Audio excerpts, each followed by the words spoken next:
আমি ইতিমধ্যে অসমৰ চিকিৎসা মহাবিদ্যালয়বিলাকত যাতে কোনো কাৰণতে কোনো ডক্টৰ অসুৰক্ষিত হৈ থাকিব নোৱাৰে তাৰ বাবে আমি বিভিন্ন ধৰণৰ ব্যৱস্থা হাতত লৈছোঁ আৰু কলিকতাৰ ঘটনাটোক ইতিমধ্যে আমি নিন্দা কৰিছোঁ আৰু আমি আশা কৰিছোঁ যাতে অন্ততঃ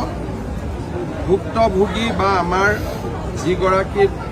ডক্টৰৰ লগত ইমান ঘৃণনীয় কাণ্ড হ'ল অপৰাধীয়ে যাতে সম্পূৰ্ণ শাস্তি পায় আৰু পিতৃ মাতৃয়ে যাতে অলপ হ'লেও ন্যায় পায়। চৰকাৰে যিদৰে আমি ইতিমধ্যে অসমৰ চিকিৎসা মহাবিদ্যালয়বিলাকত